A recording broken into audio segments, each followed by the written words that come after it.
this meeting, which is a special Catalyst seminar, which has been organized jointly with the Wellcome Trust Mental Health Science PhD program that is directed by John Roycer.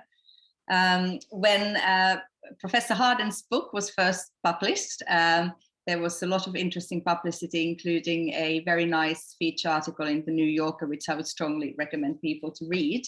John Roycer got in touch with me and said, wouldn't it be wonderful if we could organize a talk, if Professor Harden would be willing to come and give a talk at UCL. And I thought this is a brilliant idea. And I had in fact been thinking along the same lines. And given that we are all now very well versed in giving talks on Zoom, I thought we might make this happen. And we were very glad when she accepted our invitation. We also thought, since we have one of the most famous scientists doing research on social equality in UCL, from a public health perspective, that it would be really, really interesting to get Sir Michael Marmot to a talk in the same event and respond to Professor Harden's talk. We were just talking before the seminar started about how unfortunate it is how genetics and social science are often pitted against each other. And we're hopeful that this event will give a lot of food for thought for everybody, regardless of what their current thinking is on the importance of genes or social environment. Professor Harden will be talking about why DNA matters for social equality. And this is then followed on by Sir Michael's talk on the importance of the social determinants of health. And he will also provide a response to Dr. Harden's talk as part of his presentation.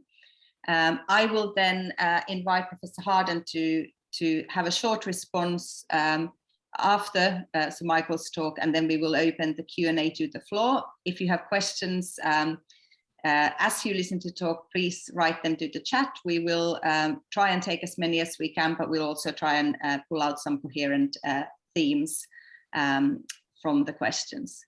I'm going to introduce each of the speakers before their talks. So I'm going to start with Professor Kathryn Paige Harden. She's a tenured professor in the Department of Psychology at University of Texas, Austin, where she leads the Developmental Behavior Genetics Lab and co-directs the Texas Twin Project.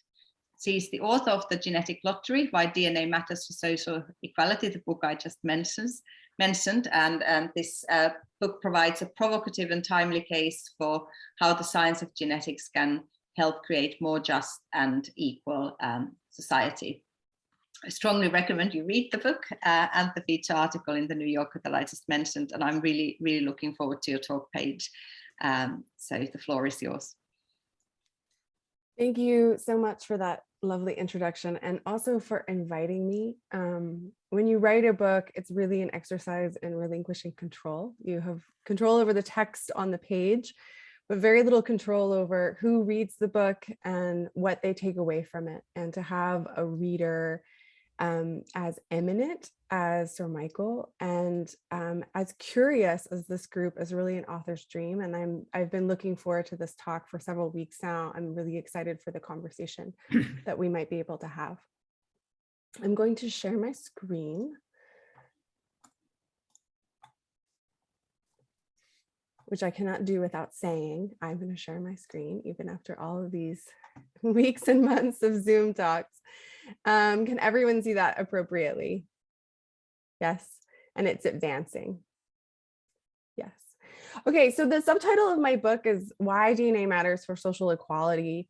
And I think it's helpful to just describe what do I mean by equality or inequality, because even that phrase can be used in a lot of different ways. As a life course psychologist, I'm interested in how do people's lives end up differently by the end of life or by midlife. What are the ways in which my life might differ from yours? And in general, I think of three domains of inequality. One is socioeconomic, which is about wealth, resources, income, political power, working conditions, education. One is about physical health, disease, disability, longevity, and also the subjective feelings of physical health. And then finally, obviously, as a psychologist, my entry into this topic was around psychological inequality. How do people differ in their burden of anxiety, depression, psychiatric disease? How do they differ in their well-being, addiction, stress? And I would add to this their experiences of incarceration or contact with the criminal justice system, which we know are psychologically stressful, to say the least. We also know, it won't be a surprise to this audience, that these inequalities are entangled. If you study the inequality in socioeconomic conditions, you are almost by definition studying inequality in physical and psychological health. On the left-hand side of this graph, I'm showing you data from the United States on how wages have changed for men in particular at different levels of education. And you can see in the US that wages for people without a college degree have remained remarkably flat since even the 1960s, which I think has contributed to a lot of the political unrest and turmoil that we've seen in the US in recent years. On the right-hand side, I'm showing you how those differences in education are related not just to money, but to life. So this is data from Ann Case and Angus Deaton on what they call deaths of despair, which is the rise in midlife mortality, due in particular to behavioral causes, so death by drug overdoses, alcohol addiction, suicide, self-injury, that's concentrated in non-college educated, non-Hispanic whites in the US, and has been rising pretty steadily since the 1990s. The other star on here is the pattern for the United Kingdom. And you can see that that rise in deaths and despair in this part of the population has not been as pronounced in the US, but it has been increasing, especially relative to other high-income European countries. We can think about this in terms of more prosaic, I guess, aspects of psychological well-being. So not suicide or drug addiction, but just like, how happy do you feel with your life? How well do you think it's going? And we see that there's income inequality and subjective well-being. And then finally, I think the COVID pandemic has really brought to bear something that Sir Michael and others have been talking about for a long time, which is that physical health and disease are wrapped up in the social conditions in which people live. So on the right-hand side of this graph, I'm showing you data from the UK, which is COVID mortality rates by occupational status. And you can see that the occupations that involve the lowest participation and highest education, higher education, have the highest COVID mortality rates. So my point here is fairly simple, which is that inequalities are entangled and we can't study one without, but kind of by definition, studying the other domains. The other thing that we know is that they're entangled not just in late life, but they're entangled even from the beginning, even from where people begin their lives. So I'm showing you here data from the UK on the left and the US on the right, which is participation in higher education by family income. Incomes can be variable, but there is some stability over a child's life. And so we can think of income as a very rough, approximate measure of the starting point of their life in terms of material and social advantages. And in both countries, we see a really similar pattern, which I think is interesting, actually, given the differences in public-private education, college tuition in the two countries, which is that children from the wealthiest families are more likely to complete a college degree.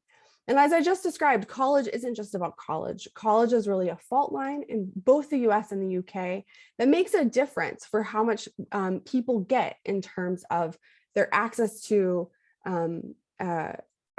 money, their access to political power, their physical and their mental health.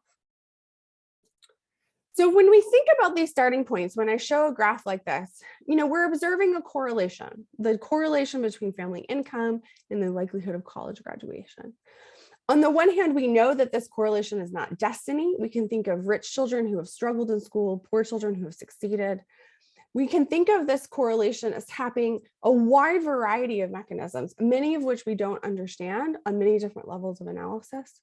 And despite that mechanistic opacity and despite the lack of determinism of that relationship, we can still recognize that this correlation is both scientifically and politically relevant. It says something about a phenomenon that's worthy of study, and it says something about a social and political problem that's worthy of being addressed. So my work is introducing to, I think, a broader audience that there's another measure of people's starting points in life, and that is their DNA. Attention to this was really focused broad, by a large audience with the publication of a 2018 paper. I'm not an author on this paper that talks about, that basically used what is called a genome-wide association study design in order to identify specific genetic variants that are associated with going further in school. And they identified genetic variants that collectively accounted for a non-trivial proportion of the variance in education. So on the right-hand side here, I'm showing you data from their paper. This is from 2 US cohorts of white Americans. The more recent cohort is the AdHealth cohort. So these were high school students in the mid-1990s. They're about 40 now, so they're about my age. And you can see that people who were highest on what's called a polygenic score, and I'm going to describe that more in a second, had about a 5 times higher rate of college completion than people who were in the lowest quintile of polygenic score. So this study design is a hypothesis-free scan of millions of genetic variants scattered throughout the genome. It's typically focusing on single letter differences in people's DNA sequence. And it's typically restricted to people who have similar recent genetic ancestry. In the case of European ancestry, these people would be most often racially identified as white in the US and the UK. And you'll notice that that previous study that I talked about had a sample size of 1.1 million people. This design requires enormous sample sizes because of multiple testing. So it's essentially just a regression. We're regressing a phenotype, in this case, educational attainment, on the number of minor alleles that people have inherited, the number of genetic variants that they have inherited from their parents, and that can be 0, 1, or 2. And you get a series of regression coefficients that are very, very tiny, which represent the statistical association between having more specific genetic variants, and in this case, going further in school. That information can then be used in a new group of people to weight information from their genomes into a single number per person. And this number is called a polygenic score. So we can think of this as a researcher's best guess of an individual's likelihood of displaying a phenotype based only on information measured from their genotype. And that best guess is still highly uncertain, and we're going to come back to that later.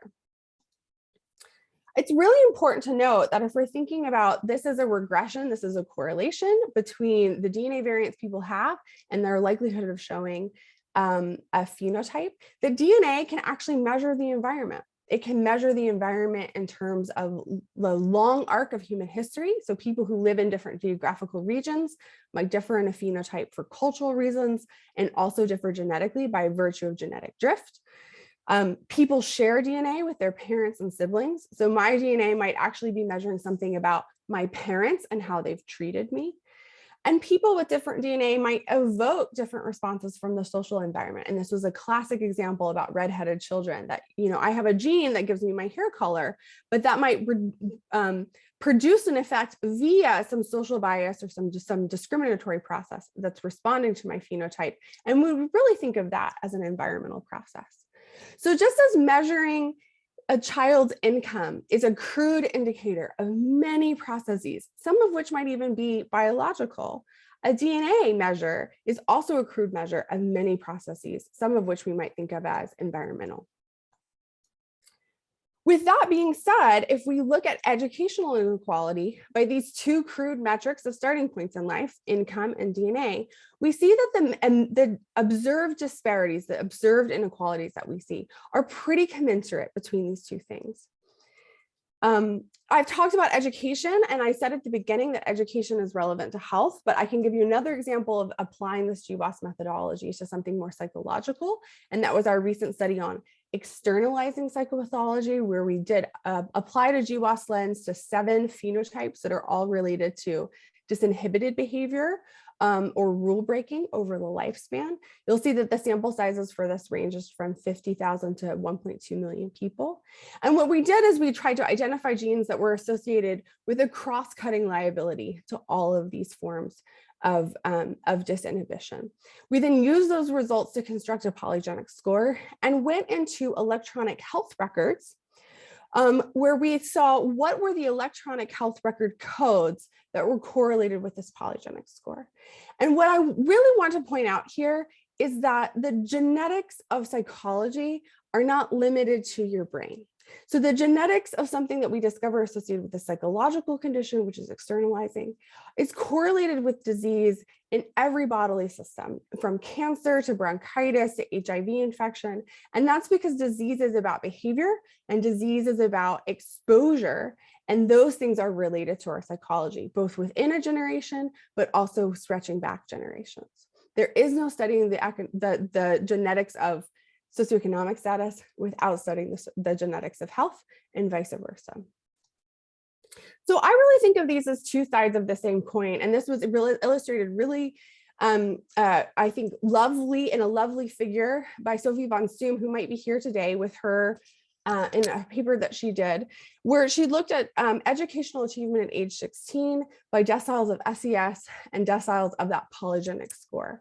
And you can see that the trend is remarkably similar. I look at this and I immediately think of that quote from John Rawls in his opus, A Theory of Justice, that's once we're troubled by the influence of either social contingencies or natural chance on the determination of distributive shares, how are things distributed in our society, we are bound on reflection to be bothered by the influence of the other. From a moral standpoint, the two seem equally arbitrary. Okay, so what are the implications of this for social policy? What are the implications of the fact that our key outcomes, health, externalizing, education, are associated with the genetic differences between people, and that for some people we can measure some of those genes? A consistent worry is that this work is going to be appropriated to justify existing inequalities. And as much as we think of nature being pitted against nurture, I think this is really a major part of why, my field of research of behavioral genetics and Sir Michael's around the social determinants of health are so often seen as opposites, because the social determinants of health research is really crying out for how are we going to redress these inequalities, where people look at genetics and they can think, well, does this justify inequalities?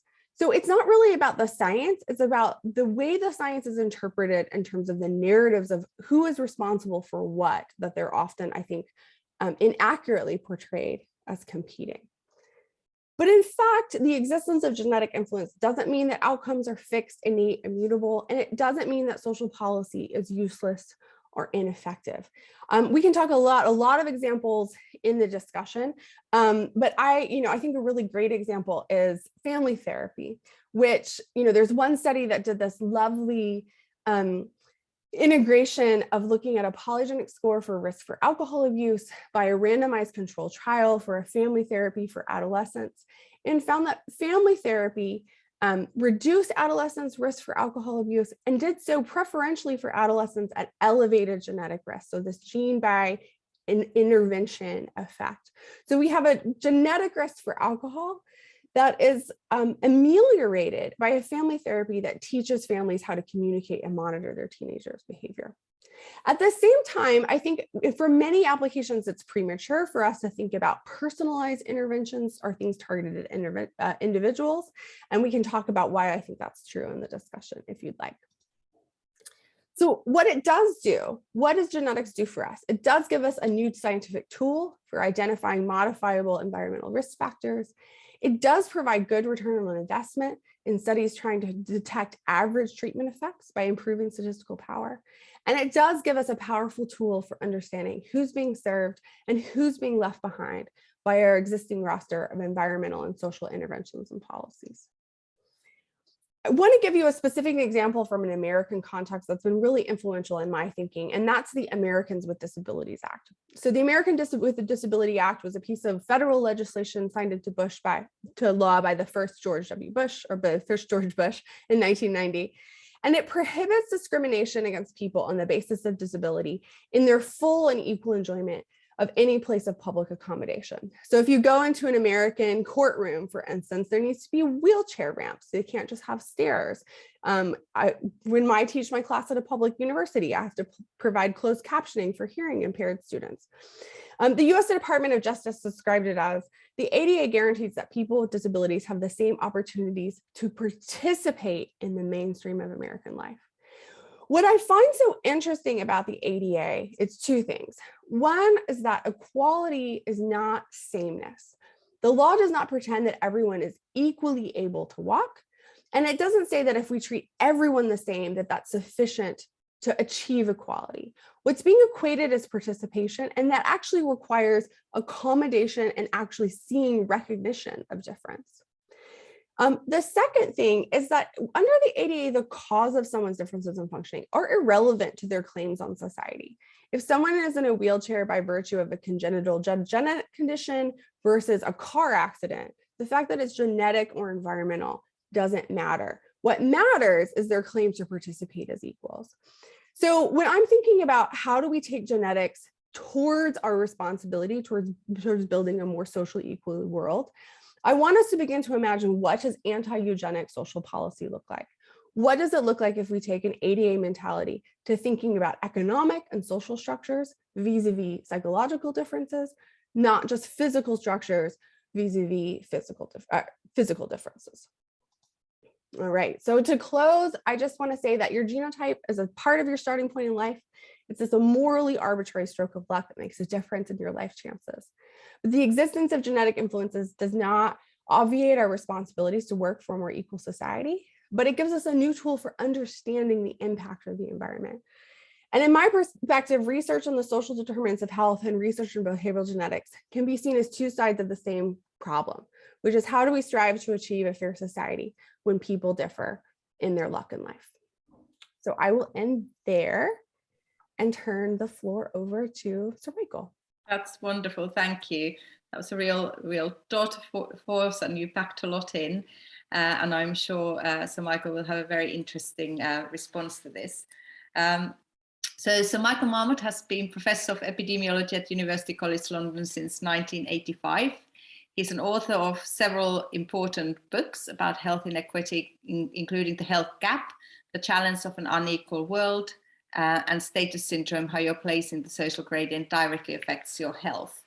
He's advisor to the WHO Director General on Social Determinants of Health in the new WHO Division of Healthier Populations, and also recipient of WHO Global Hero Award. He held the Harvard Loan Professorship from 2014 to 2017 and received Prince Mahidol Award for Public Health in 2015. He's led research groups on health inequalities for nearly 50 years. He chaired the Commission of Equity and Health Inequalities in the Americas, set up in 2015 by the WHO.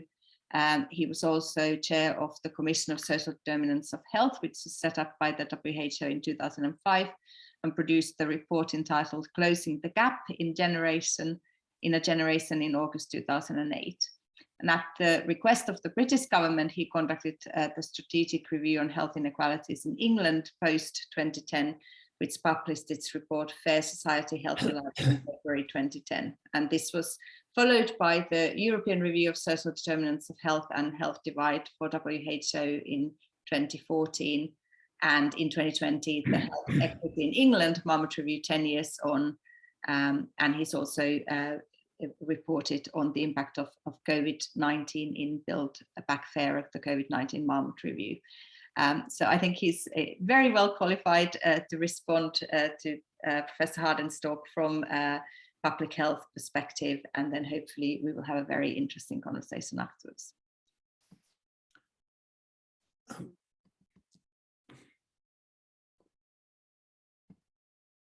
Thank you. The one qualification you didn't mention was that I read the book, Genetic Lottery. I thought you can say it yourself. Well, this is a response. The short version of my response is The Genetic Lottery is a wonderful book. Congrats to Paige. And anyone interested, I'm not good on shoulds, so I'm not very good at telling people what they should do. I don't mind telling governments what they should do, but so I'm not going to tell anyone what they should do. But if you're interested in the nature versus nurture debate, you'll benefit from reading The Genetic Lottery. It does lots of good things. So the longer version, I could stop there, but I'll go on a bit. The longer version of what I have to say, I put under 5 headings. Let's start with the genetic lottery strikes a blow, an important blow, against hereditarian pessimism. I've lost count of the number of arguments that I've had. It's a bit like arguing with economists who think that it's your health that determines your income, not your income that determines your health. It's endless. It goes on forever. And you get nowhere.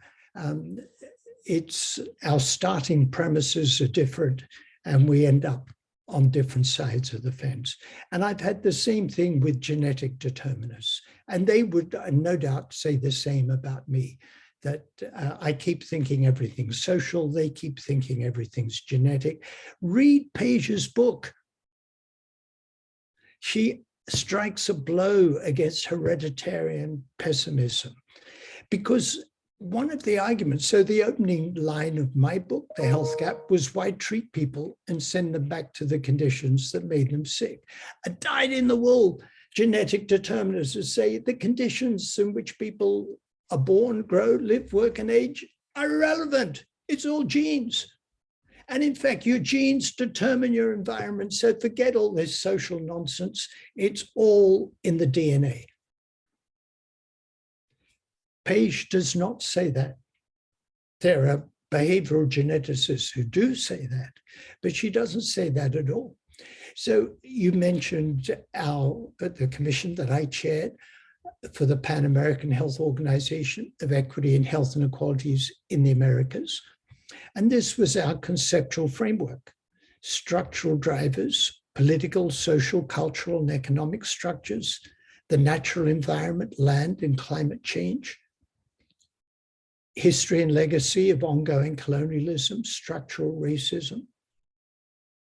And then those affect the conditions of daily life, early life and education, working life, older people, income and social protection, violence, environment, housing, health systems. And we think human rights is, and the outcome is health equity and a dignified life. If you think it's all genetic, all this stuff is garbage. We're wasting our time worrying about the climate crisis, about the unfairness of macroeconomic arrangements. Well, it's not true, is it? There's ample evidence to support the conceptual framework. And if we look within a country, this could be the social gradient in COVID-19 mortality. Least deprived, most deprived, but in fact, it's the prevalence of dental caries in 5-year-old children.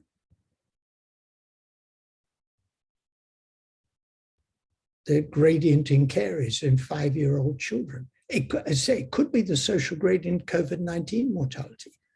Obesity prevalence in year 6 by deprivation shows the same social gradient. Now, the argument is that, well, it's just unmeasured genetic predisposition. Somehow or other, your genetic predisposition makes it more likely that you'll be a child with obesity, makes it more likely that you'll have dental caries, makes it more likely that you'll be an adult who succumbs to mortality from COVID-19. That's a lot of unmeasured genetic variance going on here. Why not look at how your social position actually changes risk? Yes, and the evidence that Paige summarizes in her book shows there are important genetic determinants of individual differences. The degree to which they account for group differences is an issue that Paige wrestles with, but accounting for individual differences is not the same as accounting for group differences.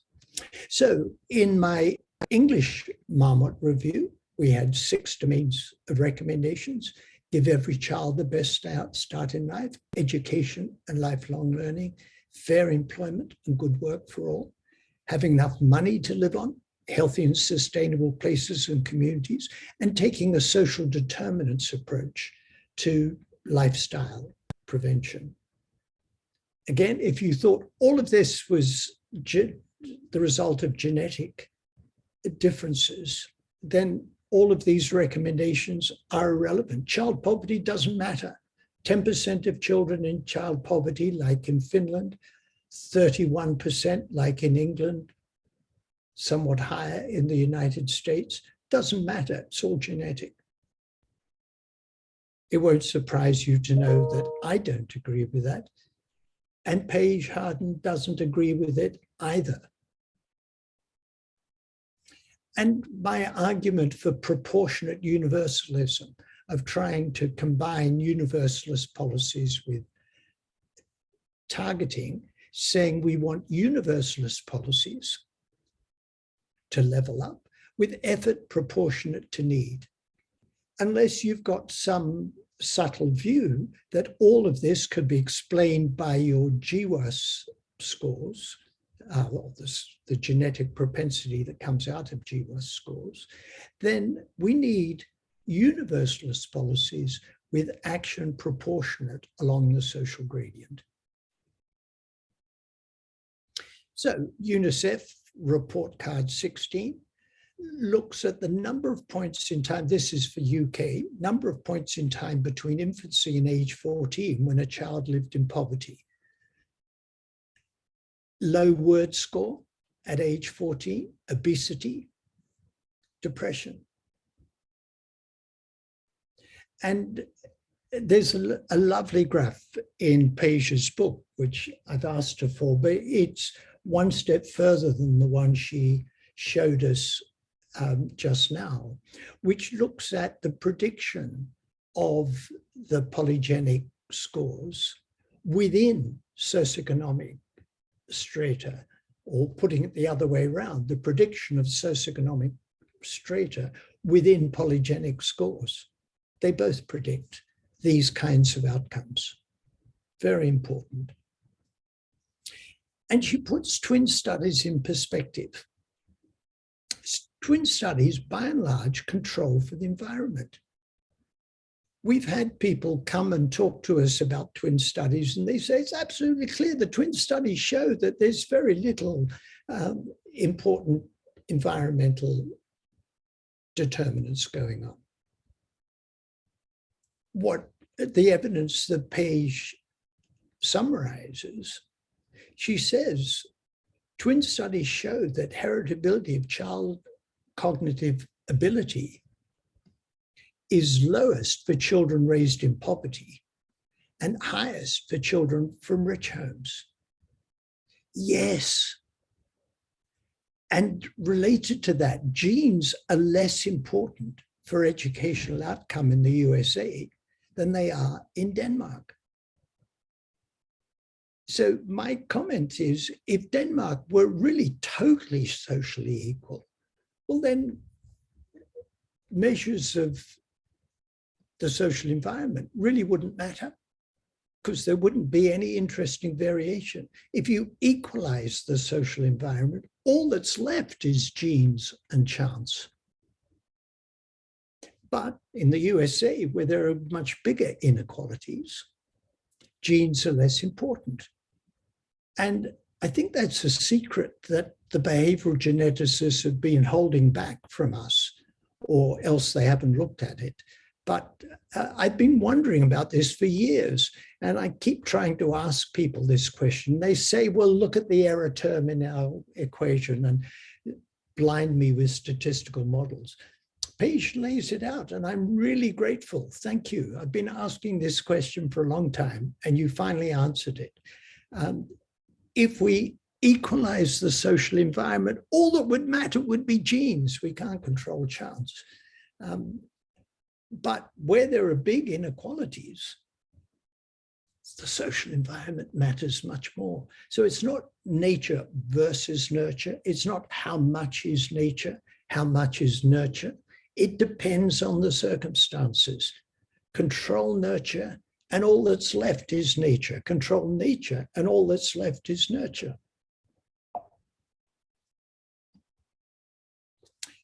I want to talk about Sandy Jenks's red hair.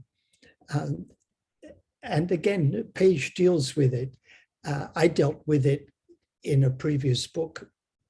Sandy Jenks, professor at Harvard, who I met on one of my visits, and he said, read this. And he gave me his 1970 book. He said, it's the best book I've written. And I haven't read all his books, so I can't say that, but it is a brilliant book. And his red hair example is, suppose that children with red hair are discriminated against. And as a result of that discrimination, they do very poorly in school. And they may even have a whole variety of behavioral problems because of that discrimination. You do a study and you would say that poor performance in school and poor psychological outcomes is genetic. Well, it's true, it is genetic, because red hair is caused by your genetic predisposition. So it is true, it is genetic. But so what? What's the implication of that? The implication is you should do nothing for kids with red hair. How about if you stop discrimination and bullying? Then other things equal, without any other information, they're likely to do as well educationally and as well in terms of pathology as other kids.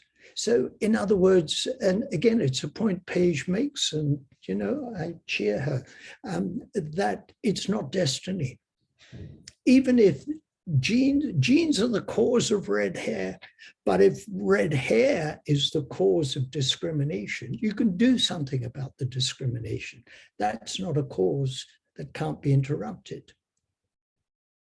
So forgive me, this is my technology. I used my smartphone to take a photo of a figure from figure 10.1.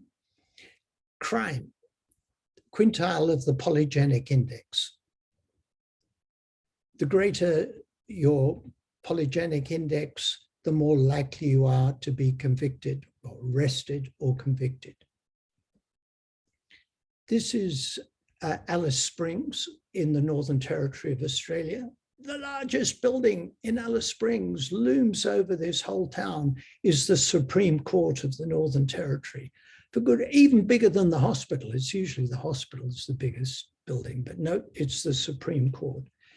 For good reason. For Indigenous Australians in the Northern Territory of Australia, the incarceration rate is 2,400 per 100,000. The non-Indigenous is 186, a 13-fold difference. 84% of the prison population is Indigenous compared to 27% of the general population. Now, you're thinking, oh yeah, genes, everything's genes, so it must be genetic. Well, I can tell you, diagnosed mental illness in prisoners, 72% of the males, 92% of the females. And you're a genetic determinist, you're thinking, well, Indigenous Australians must be genetically predisposed to crime. Really? Really? How about this? Incarceration rates in Japan, 48 per 100,000. In the UK, 148 per 100,000. In the United States, 700 per 100,000. Genes? Really? How about social policy? How about policies of locking people up? And quite apart from the fact that it's clearly not genetic, these differences in incarceration rates, there's the damage that incarceration does to people who get incarcerated. So it's a social policy that in itself is causing great damage. Another graph from Paige's book, figure 6.5. Look at BMI. Twin studies suggest it's 70% heritable. Wow. BMI is 70% heritable. Forget all those diets, forget exercise, forget national diet policy, 70% heritable. What can you do about that? Well, some of you will have seen these figures. This is United States from the Behavioral Risk Factors Survey. So prevalence of obesity by state, the pale blue is less than 10%. The slightly darker blue is 10 to 14%. This is 1985, 1986, 1987, 88, 89, 90, oops, that's 15 to 19%, 91, 92, 3, 4, greater than 20%. We're up to 99 now. 2000, greater than 25% obesity. 2004, now greater than 30%.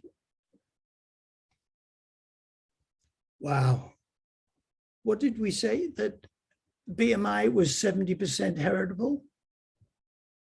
And in this, from 1985 to 2010, the US went from about 10% obesity to large swathes of it having 25% or more. That's Sandy Jenks' red hair issue, that yes, you may be predisposed to obesity because of your inheritance, but the environment really, really matters. They didn't change the genome that quickly in the US. And again, it's a point that I applaud in Paige's book. Michael Sandel wrote The Tyranny of Merit. This comes from my review of it in The Lancet, February 20th, 2021. And The Tyranny of Merit, Michael Sandel makes a point, and Paige makes a very similar point. If your inheritance determined your outcome in society, why is that meritorious? If rich people say, I should be rewarded because after all, I earned all this money, Michael Sandel asks, why? That's the genetic lottery. And if you say, well, it wasn't just the genes for intelligence that I inherited, I worked hard. Paige makes the point, as Michael Sandel does, maybe your ability to work hard was also in part your inheritance. Or even if it was nothing to do with your inheritance, but your social environment, why does that lead to merit? Why is that an argument that you should get the rewards that you think are your due? So that whether you're a nature or a nurture person, or having read The Genetic Lottery, you're some combination, that doesn't lead to the ridiculous rewards for merit that we're seeing in our society. And I would say, I read the first few chapters of the book, and it lays out in great detail the genetic contribution to these important individual measures. The last part of the book goes on about why we should, sorry, I said anti-genetics, that should be anti-eugenics, not anti-genetics, I beg your pardon. We agree. I got there without understanding much about the genome. So I was not persuaded that I'd made a terrible error by not understanding the genome to get to my position on social determinants of health and the importance of equity. I think that knowledge is always better than ignorance. And I would never say, because of the fear of eugenics, we should refrain from studying genetic predispositions.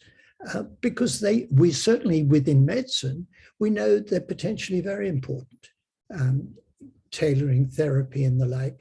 Paige does not recommend tailoring education, for example, to genetic differences. It's not part of what she says. So I'm all for understanding better, getting a fuller picture of the determinants of these important influences in society and of equity of health and well-being. So that argues for studying both nature and nurture. As I said, I got to very similar positions to the end of Paige's book without having studied those. And on the cover of the Commission on Social Determinants of Health, we said social injustice is killing on a grand scale. Whether you come at this from a genetic angle, from a social determinants angle, social injustice is killing on a grand scale. And we need to address that with all the tools that we have. Thank you. Thank you very much, Sir Michael. I'm now going to offer Paige an opportunity to provide a short response, and then we are going to open the floor for questions. I can see lots of clapping hands, and I virtually join. This has been a really amazing set of talks, so thank you to both of our distinguished speakers. So Paige, if you want to provide a response, and then John Royce is going to come in to chair the Q&A. Yeah. The first thing I just want to say is thank you. I think it says something about the social psychology of humans, or at least my social psychology, that a reader who says, I went into your book skeptical, or I didn't think I was going to agree with you, or if they hadn't invited me to do this, I probably wouldn't have picked it up to begin with. And this is how you've, changed my mind or made me think about something in a new way, is music to my ears. And I just really appreciate the generous review and commentary on the book. I'm very glad that you brought up the point about differences between Indigenous and non-Indigenous populations in Australia and incarceration rates, because of course this is something that we see not just in Australia. In the US, there's huge racialized differences in incarceration. And I think that brings up two really important points. And one is, again, all of our genetic studies, or nearly all of them right now, are focused on people who are of predominantly Northern European genetic ancestry, who are racially identified as white, who are living in high-income countries. And I talk about this in the book, as you know. We cannot ever extrapolate from the existence of genetically associated individual differences within that kind of study population to include that racial differences are genetic in origin. And that's just such a sticky myth and misconception. So I just, many of you probably already know that. I just think it bears repeating one more time. And I'm so glad that you pointed out the differences in mental illness rates amongst incarcerated and non-incarcerated populations, because of course we see that around the world. The greatest institutionalizer of psychotic populations in the US is not mental hospitals, it is not psychiatric wards, it is US prisons. And so I think that's a really compelling example, not about how red hair is discriminated against in school, but how mental health problems are criminalized. Addiction is criminalized, depression is criminalized, psychotic symptoms are criminalized in the US and in other countries. And so, I really think of those sorts of genetic associations as a call to understanding what are the processes that link someone's DNA to them being in prison, and then where can we intervene? The other thing I just want to touch on is your last point about how you got to the same point without genetics. And I think this is something that's come up a lot when people say, well, you got to a point, but I agreed with you before I even read the book. So why do we need genetics? And so I just want to offer kind of two thoughts for discussion. The first is that not everyone agrees with us politically or socially or in terms of their values. And, perhaps this is naive of me to, as someone living in the United States, in Texas, in the year of our Lord 2022, but I think persuasion still has an important role.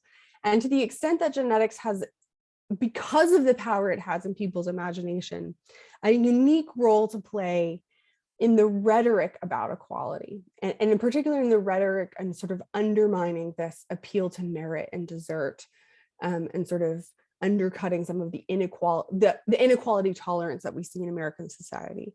I don't know if that's true, but I want to play with that idea. And the second is, even if we agree that social environments need to be changed, there's the empirical question of what, how, and what order, what are our most effective environmental targets and levers. And that's where I think genetics also plays an interesting role, is if by improving our basic science about what is causing what in children's lives, does that improve our ability to intervene to improve their lives? And I think that it does. I think I am still an optimist about the power of science and the power of social science to improve human well-being. So I'm going to stop there, and I guess we should open it up for a more general conversation.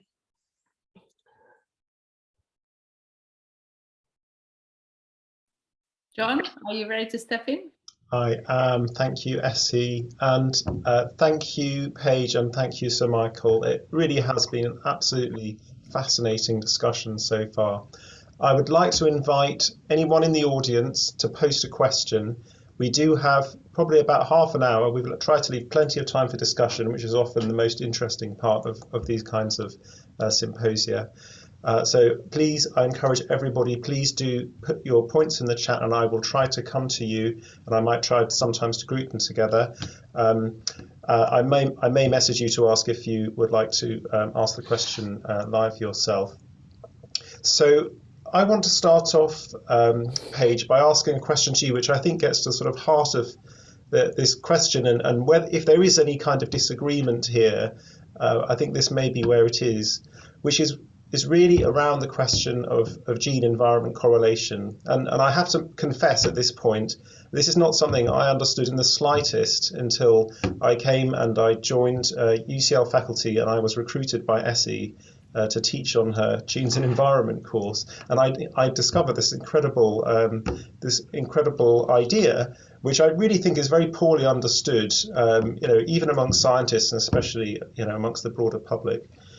And the idea behind gene-environment correlation is it's very difficult to disentangle, especially in a cross-sectional study, if the environment and the genes correlate with each other, what the cause is. And it sort of cuts both ways. You could have the idea that you've got what looks like the environment, but is actually genes in disguise, but also vice versa. And I want to sort of pick the vice versa example and ask you how we get around this, because an example that I always come back to is GWAS of lung cancer. If you do GWAS of lung cancer, what you will get is a nicotinic receptor gene, and it has nothing to do with the development of cancer. What it has everything to do with is the development of your propensity to smoke. And if you run a GWAS and you make the conclusion that you have this gene and it's got some important causal relationship with the outcome, which is lung cancer, you'd be entirely mistaken, and you would develop totally the wrong sort of treatment, because what it's doing is predisposing you to exposure to the environment. And so when we have this, and as I understand it in twin studies, that kind of effect is all wrapped up in the heritability term, in the A term, in the models. And it seems that there's these, especially in mental health, are just going to be everywhere. There's all sorts of genetic susceptibilities to the environment, and then it looks like it's in the heritability term, but actually there is actually, in some cases, probably a direct effect of whatever environmental influence, like in the lung cancer example. So how do we get around this issue? Because it seems incredibly important if we're trying to start thinking about things like intervention and also sort of more broadly on a conceptual level. So maybe you could start off by addressing that, and maybe I'll ask Sir Michael to respond also. Yeah, no, I'm so glad that you brought up the smoking example, because it's it's brilliant, I think, and it's something that crystallizes what we mean by gene environment correlation, and how gene environment correlations can be collapsed in our study designs. You know, imagine if you didn't know what the stretch of DNA that's the nicotinic receptor did, right? And you just had a gene associated with lung cancer, and you had to kind of fly blind to come up with theories as to why this is related to lung cancer, without that core piece of knowledge about what smoking does and what the gene does in relation to smoking. And that is the situation that we are in almost all of our psychiatric genetics and social science genetics, where we don't know what the stretch of DNA does. And we have an array of potential exposures, but none of them are as mechanistically clear as the relationship between lung cancer and smoking and lung cancer. There's a great paper by Marcus Manafo and his colleagues called When G Equals E that I just want to have a shout out, because it's exactly on this topic, how so much of what GWAS, which was supposed to resolve the biology of medical and psychiatric health conditions, did was highlight the genetic associations with exposures. And I think, you know, I totally agree with you that gene environment correlation is hard to understand. It's slippery. And I think once you start to appreciate it, I think you can be kind of jaunted by like the audacity of what we're trying to do here, right? Like to study free range humans that create their own environments and perceive their own environments, and where everything is correlated with everything else. How do we begin doing that? So I can think of sort of three comments. One is, I don't think we should ever lose sight of the magnitude of that challenge. I get really frustrated when people say things like, oh, but we already know what to do in order to improve people's mental health or improve people's education. We are at the you know, base camp of the Everest of that knowledge, that which is where we want to go. Two, I think this is why genetics needs social science. Genetics can do, okay, cross-sectionally, these variants are associated with these outcomes, but that longitudinal, painstaking developmental work of how are genes associated with microenvironments in context, and how do they unfold reciprocally over the course of someone's life. That is the province of psychology and sociology and epidemiology and public health. We can't outsource that work to our biologist colleagues. I think, you know, we sometimes as social scientists think that the hard sciences are going to rescue us. They're going to give us some clear tools, and rarely what happens is we just drag them into our mess. You know, we can't have a good social science genetics without social science. And the third thing is, this is part of what makes modern genetics so exciting. A polygenic score, when measured conditional on parent genotypes, is a randomly assigned variable that is invariant across the life course. That is a gift. That is a methodological gift. When in the social sciences do we have a natural experiment that occurs for every human in every generation and assigns them to a treatment that we can measure now or in 30 years, and the measurement doesn't change? So I think realizing the power of that methodological tool, combined with an understanding of really the daunting challenge of social science, is why I think we need to be both realistic, but also excited about the new tools that we have. Yeah. Thank you. And so, Michael, I wonder if you have a comment on this difficulty with this disentangling. I think you're just on mute. Sorry. It reflects my natural shyness, my habit of talking to myself. And I think your smoking lung cancer example is brilliant. And in public health, we should, and we do, use different tools. I remember when discussing with one of the gene wallers, and he was giving me the argument for studying genetic determinants. And I said, how would that help us understand why, after the Soviet Union collapsed, life expectancy fell by 7 years in only 7 years. And he thought for a minute, he said, I don't think it would really help with that question. Yeah, absolutely it wouldn't. Like it wouldn't help with the data I showed you on the rise in obesity in the US. It wouldn't help with, but the time trends question and the geographic variation in time trends. And in an odd way, our studies in Central and Eastern Europe have actually shed some light on some of the hypotheses that we've had looking at inequalities within countries, because it's a different kind of variation.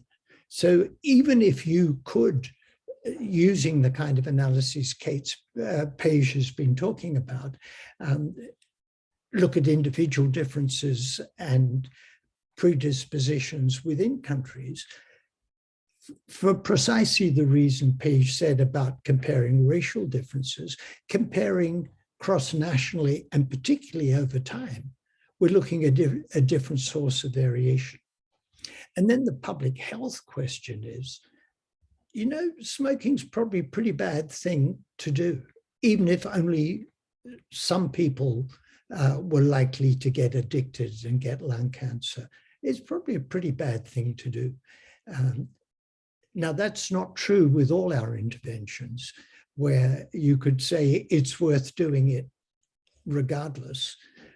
But certainly for some of them, we don't need to tailor them. And don't forget, the second last thing I said was I agreed completely that the more understanding we have, the better. So this is not an argument about saying I don't need to know that there are GWAS studies going on. The more understanding, the better.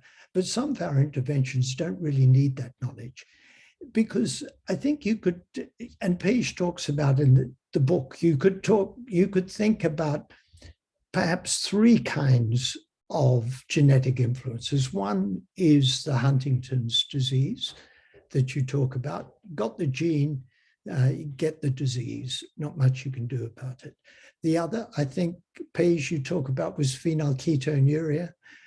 Identify the disease is pretty well soluble by an environmental intervention, even though it's all genetic. Change the environment and you change it. But then the third is what we're really discussing, where it's all polygenic, polyenvironment. The environment's poly as well. There's not one single environmental intervention. The example that you use, is talking to kids a good thing to do? Well, talking to kids tends to go along with cuddling them, loving them, reading to them in bed. Why is reading to children in bed a good thing to do? Is it because showing them the pictures? Is it because you're cuddling them? Is it because warmth? Is it literacy? Does it matter which of those things it is? Lying in bed with your children, reading them bedtime stories, as long as you can stay awake, is a good thing to do. And these, just as the genes, that's why we have GWAS. So the environment is poly as well. And it's not always possible to say the one thing that's going to make the difference. Thank you. I think a very important response in many ways. I'm going to ask now the next question on behalf of someone in the audience, on behalf of Melba, who asks Paige, if the point of your book that people with lower levels of ability for genetic reasons, should that be compensated directly by policy? Is that basically the take-home message as far as you're concerned? And you're just on mute still. Paige, you're not just on mute, sorry. I also have a natural reticence. So I guess the word that really twangs there is the word compensated, right? Because compensation, we think of it as, an extra thing that you're getting for the sake of some sort of injury or deficit. And if you go back to that that Americans with Disabilities Act, right? It's not, oh, poor you, you're in a wheelchair, I guess we'll compensate you by building a wheelchair ramp. It's, you have dignity qua being a person that's not dependent on this level of functioning. And it is our responsibility as a society to construct the society such that you can participate as an equal and in a way that reflects the dignity of your life, right? So there was a kind of controversy in New York when Mother Teresa was going to open a place for homeless men, I guess, in the city. And she ran afoul of the ADA requirements because they didn't want to pay to put an elevator in. And they said, oh, well, the sisters can just carry them from floor to floor. And the city of New York said, no, they can't. We don't want your pity. We want you to construct an environment that allows people to participate as equals. So that's what I think the point of my book is not thinking of this fetishization of a certain form of talent, and then we compensate people from a place of pity because they don't have it. I think that's condescending. It's about how do we recognize differences in psychological functioning and then construct social, political, economic structures such that they can participate in a way that reflects the inherent dignity of their lives. Thank you. And I just wanted to say, Melba has confirmed that they are Mel Bartley, a scientist. So sorry about that. Hi, Melba. and for the next question, I actually want to ask someone to ask live. So Tom McBride, would you like to unmute yourself? And if you could phrase your question briefly, please, and ideally to both of the panelists. Yeah, apologies. What I put in the chat was quite long. I'll try and keep it brief. I mean, I work for an organisation called the Early Intervention Foundation, so we're really interested in effective interventions. Paige, you point out in the book our record on developing interventions that work is not great. I'm interested in this. You know, I get the value of understanding how not overstating environmental impacts by controlling for genetic confounding. I get how it will let us target interventions better. I get how it will help us understand differential effects.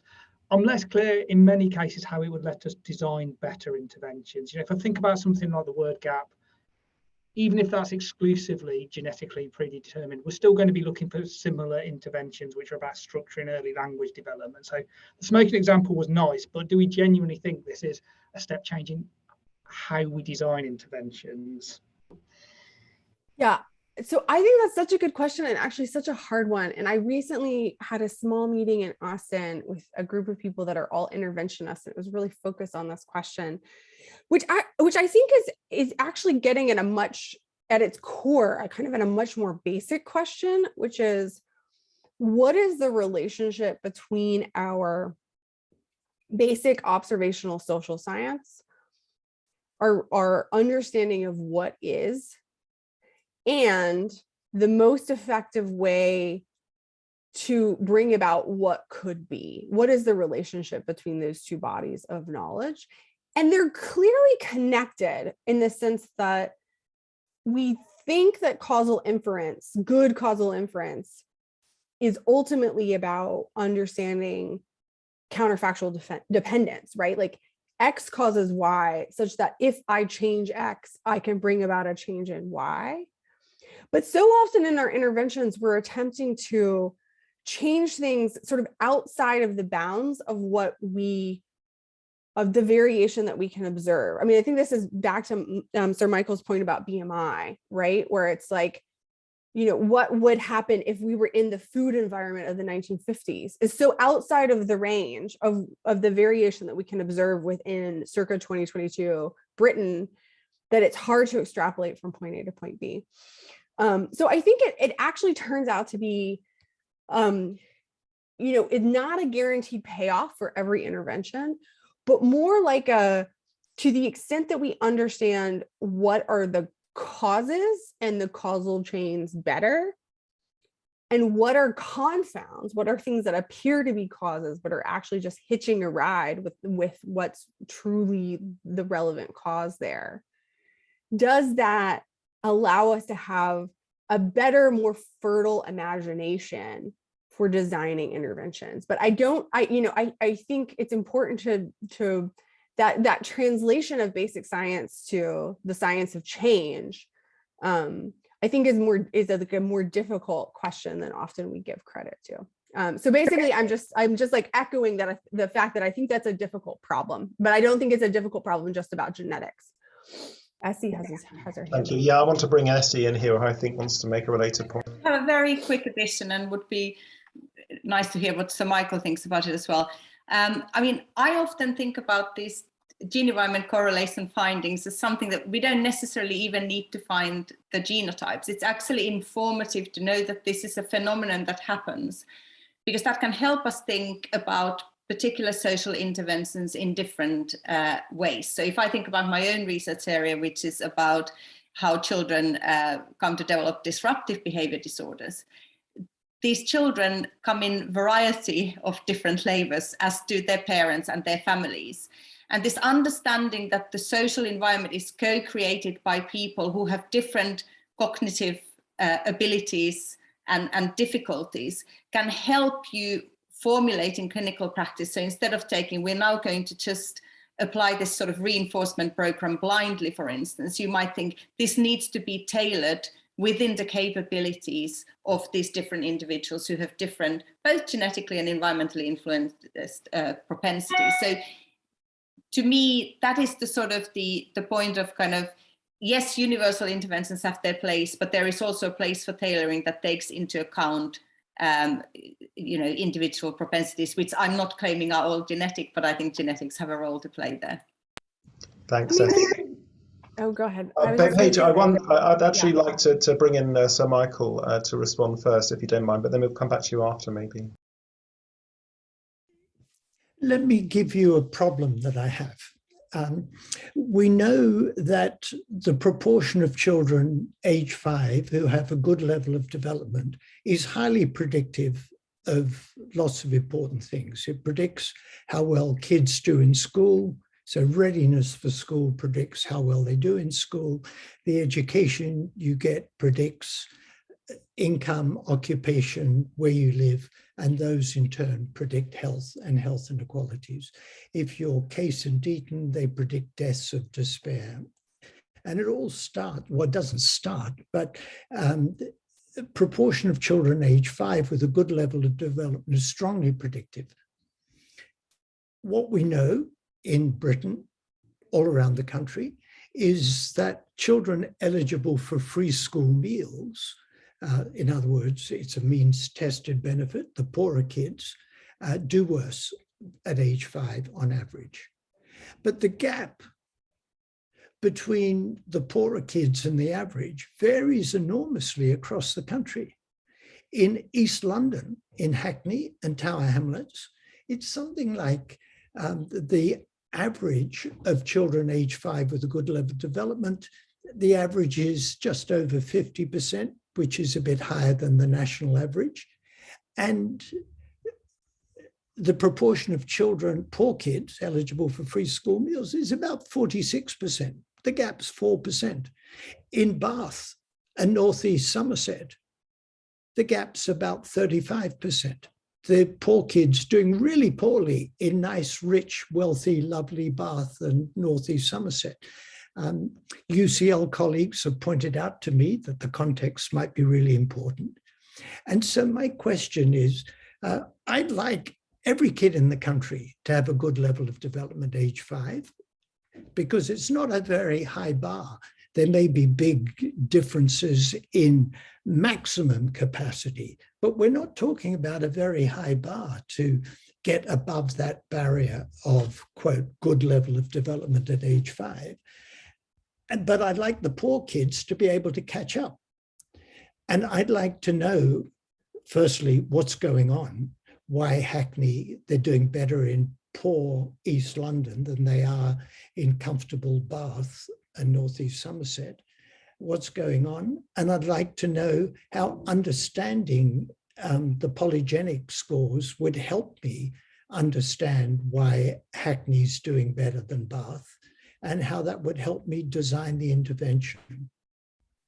So I guess I personally wasn't arguing that the polygenic scores would help. I would argue that within the context of wanting to improve everyone, you may still want to do some things are specifically tailored for particular temperaments and propensities, which may not be targeted just by universal provision of more lessons or better food or something, which are obviously, I mean, I come from Finland. I am not arguing against leveling up in terms of reducing income differences, and I'm regularly enraged by the government in this country. But I think even in Finland, even within that context, there are still differences. And to me, that is where the sort of the taking into account gene environment correlation is a good framework. And I don't think you need the polygenic risk scores to kind of be guided by that. But that's the kind of the argument I would make, but I may be misguided. Well, no, I'd say especially in Finland, because if you look at PISA scores, the social gradient in PISA scores in Finland is shallower than it is in the UK and much shallower than it is in the United States. So the inequalities in PISA scores are smaller. That's right, but there are still kids who could do with some more help. Who, you know, it's great that it's lower, but we might still want to think of more level. But if I could turn my question back to Paige, so I'd like the poor kids, the gap between the poor kids and the average, to look like East London, not to look like Bath. How would a genetic understanding help me get there? So I think of genetics as coming into this in three ways. The first is the piece of the geographical variation and the gap between poor and rich kids in development at age 5 is I think a really important piece of rhetorical evidence against the kind of the determinist story. That what's happening here is that family income, parental income is just a proxy for some sort of genotype of the child and of the parent, and that what looks like an environmental effect is really a genetic effect. So I think the geographical variation is evidence against that. But as we know, that is a really, really sticky idea. So I think one role of genetics, even if at some point you might resent having to even entertain this argument, is simply to say, look, we've taken this criticism seriously, and even when we control for genetic differences, we still see this really clear effect of the socioeconomic status of the parent on level of development. And I think kind of steel manning that objection as a matter of course might be annoying, but I think is rhetorically important in a world where people often underestimate or are prone to kind of waive the impact of the social environment on child development. So that's one. The second is, you're trying to, there's a little bit of like detective work here, right? Like, what are parents doing differently? Or what is the environment doing differently? What is the neighborhood doing differently for rich kids versus poor kids? And in particular for poor kids in this context versus this context. And in that case, I think genetics is just another clue, right? It's just another tool to try to kind of think about, well, if I control for genetic differences to whatever way I can, whether that's children of twins or adoptions or PGS of the parents and the kids, does that throw into sharper relief in any way what the relevant environmental details are? Because as you noted, it's always multifactorial. We're always trying to dig through these tools. And then the third thing is, you begin with, there's this gap that's related to starting points in life. It's the gap in development at age 5 between poor kids and rich kids. The size of that gap varies by macro environmental context, and that gives us clues about environments that are doing good things. But we can also measure that same gap not by SES but by genotype, by polygenic score, and it's just as large. Right? The gap in early reading ability between children with a low versus high polygenic score. It's not redundant. So it's correlated with SES, but not totally overlapping information. If we take a concern with the arbitrariness of starting point seriously, I'm also interested in, is the gap between low PGS and high PGS kids different in Bath versus East London? Like, do we have data on that question? Why should we take that gap less seriously as an object of scientific or political concern? So that's how I think genetics fits into this picture. It's a tool rhetorically and empirically, and it's another layer of information, another set of concerns. Thank you, Paige. I want to move on to a couple more questions. Thank you so much to everyone for putting them in the chat. I'm really sorry, despite leaving ample time, we aren't going to get to them all. A reflection of the level of interest in the topic and the speakers, of course. Next, I'd like to go to Alex Pike, if you'd like to unmute yourself and ask the question you posted. Hi, so thank you both of you for your excellent talks. So I was wondering whether in the situation, if there was no social inequality, so the only differences were genetic, as Sir Michael was saying in his talk, would there be more or less of an effect of these genetic inequalities? And does considering the answer to that matter when we make policy? So I'm thinking here partly about the example of red hair and discrimination, amongst other things. So I think that question gets at a really interesting sort of almost statistical point, which is, what do we mean by effect? Because sometimes when we talk about effects, we talk about R-squareds, right? We talk about percentages of variance. And sometimes when we talk about effects, we're talking about essentially unstandardized regression coefficients, right? You know, and this input is related to this output. And I think those two things can actually move in different directions. So to the extent that we make environments more equal, genetics by definition, I mean, tautologically, will have a bigger effect size in terms of variance, because you've shrunk the pool of variance, but you know, you've shrunk the denominator. So by definition, the R-squared is going to go up. But that doesn't mean that the effect size in terms of the unstandardized regression coefficient, in terms of the effect of a genotype of inheriting this allele versus this allele on someone's absolute level of goods that we value in society, that wouldn't necessarily go up. Like, you could have a situation in which actually the genetic gradient is quite flat, but the social gradient is even flatter. And so the R-squared is very high, but the absolute difference in income or education or some sort of other good between genotypes is in objective terms, and this kind of unstandardized terms, quite low. So I think, you know, that's just to abstract out a level. A lot of times we talk about effects as if everyone knows what we're talking, as if we're talking about the type of effects, but actually the picture of fairness, our intuitions around fairness can be different depending on whether or not we're focusing on proportions of variance versus absolute differences between people, this kind of regression effect sense of things. Thank you.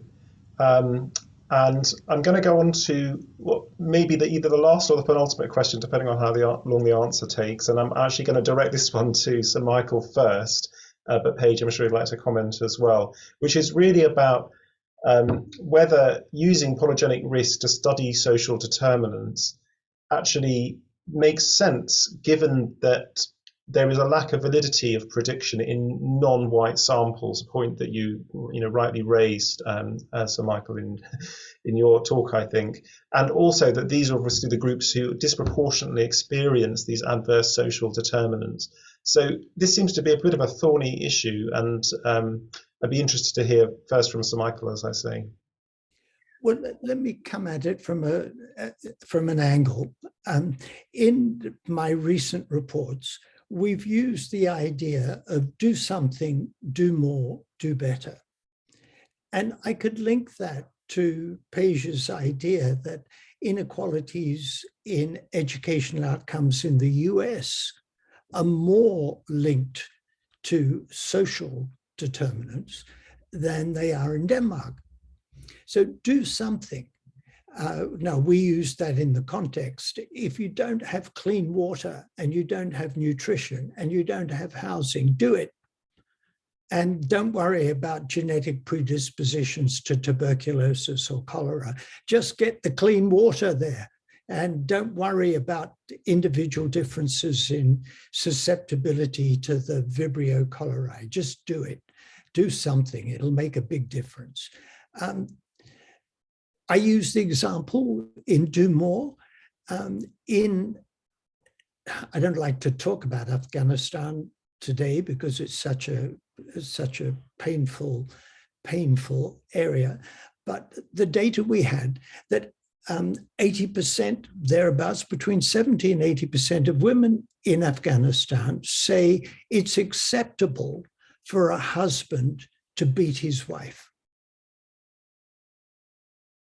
Now, I'm sure Paige will show me the US studies on polygenic inheritance showing that violence in men, there's inheritance, polygenic predisposition, men to be violent. But if 80% of women in Afghanistan say it's acceptable for a man to beat his wife, and in fact, in the other countries in the Eastern Mediterranean, from our review, there are high proportions, but the good bit to come out of it is the more education a woman has, the less likely she is to endorse that proposition. I took the view going in that I was not going to be the least bit culturally relative and say, well, that's how they do it in that culture. I took the view that it's wrong. It's just wrong. It's a violation of human rights. And whatever culture you're in, it's wrong for women to be beaten by their husbands. And education seems to be a route to do that. So do something, do more, do better. It may well be that once we've got all these socioeconomic differences sorted out, that the individual differences will come to be much more important, some of which will be genetic. There'll be other idiosyncrasies, but as somebody at WHO many years ago was trying to get me to stop using the word inequalities to apply to social group differences. He wanted to apply it to individual differences. And he said to me, if rich people had more disease, I bet you wouldn't call it inequality. So I had to think about that counterfactual. And I thought, yeah, but they don't. Yes, they get more malignant melanoma. That's one of the problems of going on holiday in sunny places. And they get a bit more lymphoma and slightly higher rates of breast cancer.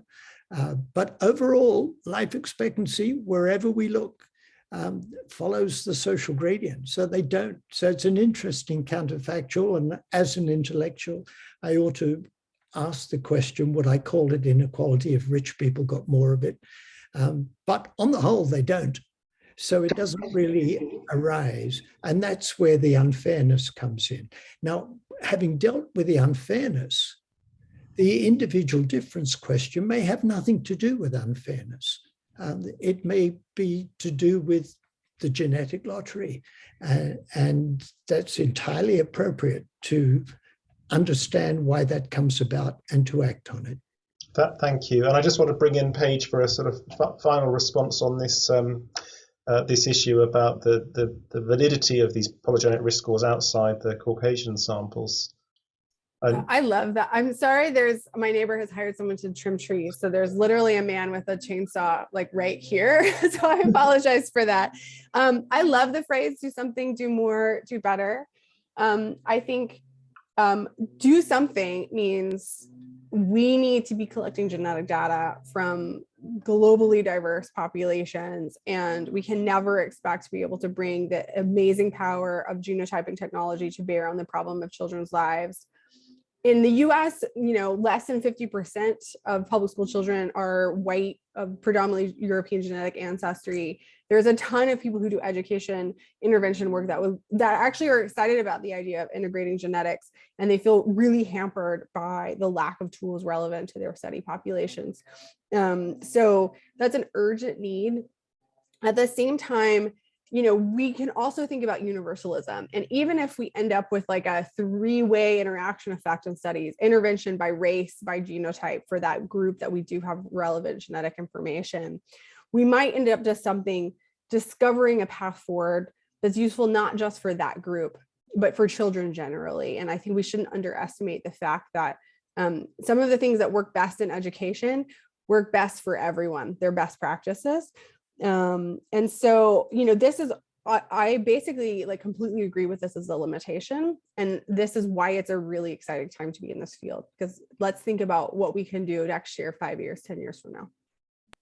Thank you, and great to end on a note looking forward and an optimistic note as well.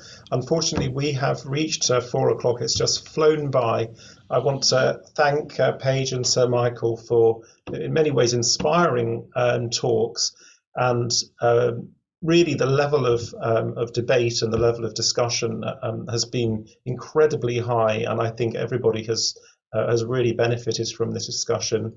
I want to come and finish on one last point, which I think is a bit poignant in some ways, and this is something I think about as a UCL academic, which is the fact that you both end up, from your different perspectives, rejecting eugenics. And I think this is a fundamental point, and as you said, Paige, not everybody agrees with the sort of geneticist take on this. And it's particularly poignant, and especially for me as a Jewish person, because it's International Holocaust Memorial Day today, when we remember the 6 million Jews who were killed in the Holocaust and all the victims of Nazi persecution, including Roma, gay and disabled people, in addition to the succeeding genocides over subsequent decades, of course. And the role that eugenics played in that, and the role in Nazi thinking, can't sort of be understated. That we have now progressed to the point where someone is really making a progressive argument, an anti-eugenics argument, from a genetic perspective, and I just think that is an incredibly important reflection of the sort of progression that we've made in society, and I really hope that this argument will continue to be made forcefully in the years to come as well, because it's so important that we leave the sort of the dark history and ignorant history of genetics in the past. So that all it remains for me to do is to thank you so much, both for your amazing talks and discussion. I'm sure everybody will be delighted to unmute and give you a quick round of applause, and thank you very much for everybody for coming.